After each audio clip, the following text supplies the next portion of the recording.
আলাইকুম। আমরা আজকে মায়ের হাতের মোমো খেয়ে বলবো কেমন হয়েছে।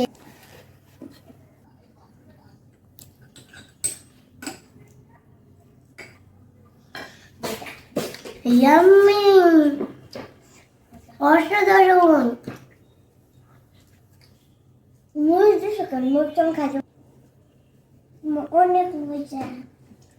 আর খাবো কিন্তু আমরা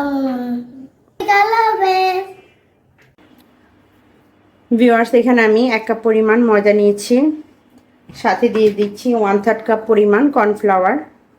কর্নফ্লাওয়ারটা অবশ্যই দেওয়ার চেষ্টা করবেন, এতে করে মোমোর টেস্ট ভালো আসবে। এবার এর সাথে দিচ্ছি লবণ, স্বাদ মতো লবণ দিচ্ছি, দিয়ে মিক্স করে অল্প অল্প পানি দিয়ে, ঠান্ডা পানি দিয়ে আমি ডোটা তৈরি করে নেব।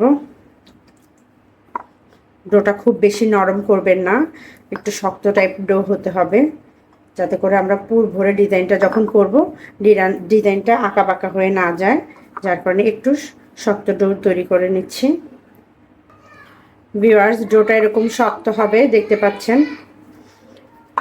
এবার এটাকে আমি খুব ভালো করে 3-4 মিনিট মথে নিয়েছি।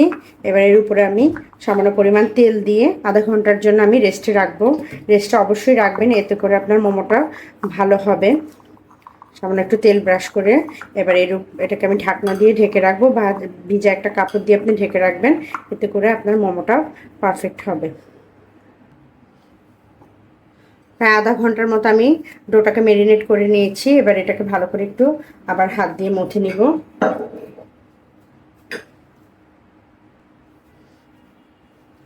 মুথে এভাবে একটু লম্বা করে একটা লেচি কেটে নিব,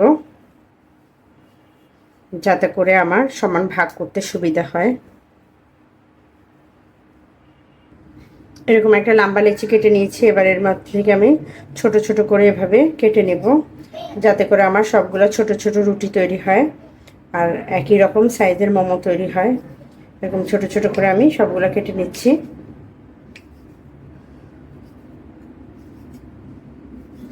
এবার সবগুলোকে আমি ঢাকনা দিয়ে রেখে দেবো। একটা একটা করে বল নেব আর একটা একটা করে ছোট রুটি তৈরি করে নেব। আপনি চাইলে বড় একটা রুটি তৈরি করেও সেটাকে একটা কুকি কাটার বা যে কোনো গোল কিছু দিয়ে আপনি কেটে রুটি তৈরি করতে পারেন ছোট ছোট করে।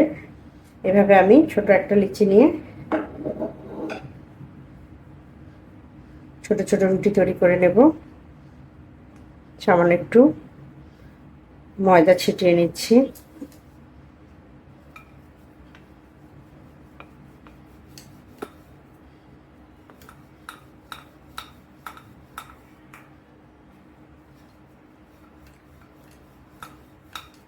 খুব বেশি মোটাও না, খুব বেশি পাতলাও হবে না রুটিটা।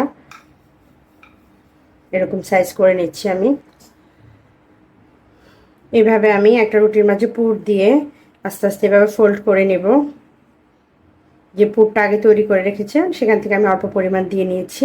এবার এরকম শাড়ির কুচির মতো একটার পর একটা কুচি দিতে থাকবেন। এটা অ্যাকচুয়ালি এই ভাঁজগুলো হচ্ছে যারা বেশি এক্সপার্ট ওরা খুব সুন্দর পারে। আমরা তো খুব একটা এক্সপার্ট না, আমরা যেভাবে বাসায় তৈরি করি ওভাবেই আপনাদের দেখাচ্ছি।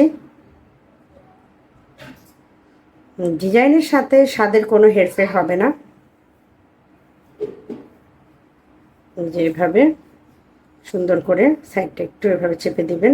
কেউ চাইলে এরকম মাঝখানটা একটু ফাঁক রাখতে পারেন, কেউ চাইলে মিলিয়েও দিতে পারেন, কোনো সমস্যা নেই। এই একটা ডিজাইন, এটাই সবচেয়ে সহজ আর ইজি ডিজাইন মনে হয়। ভিউয়ার্স, আমি সবগুলো মোমো আমি তৈরি করে ফেলেছি। এবার এগুলোকে আমি কুক করব। চলুন তাহলে দেখি। এখানে আমি একটা ফ্রাই প্যানে অল্প পরিমাণ তেল দিয়ে দিচ্ছি। 2 টেবিল চামচ পরিমাণ তেল দিব। এবার এই তেলগুলো পুরো ফ্রাই প্যানে ছড়িয়ে দিব এভাবে করে। দিয়ে এর মাঝে আমি দিয়ে দিব যে মোমোগুলো তৈরি করে রেখেছিলাম সেগুলো। চুলার হিট কিন্তু একদম মিডিয়াম টু লোয়ে আছে। এভাবে করে সবগুলো আমি দিয়ে দিচ্ছি। আপনি চাইলে এগুলো স্টিম করেও নিতে পারেন, যেভাবে মোমো স্টিম করে। এবার আমি এর মাঝে দিয়ে দিচ্ছি হাফ কাপ পরিমাণ পানি। পানিটা দিয়ে আমি ঢাকনা দিয়ে রাখবো।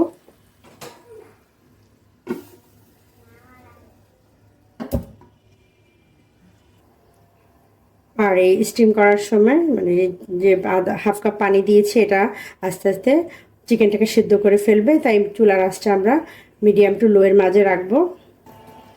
অল্প কিছুটা পানি থাকা অবস্থায় এই যে দেখতে পাচ্ছেন আমি মোমোগুলোকে একটু উল্টে দেব এভাবে করে।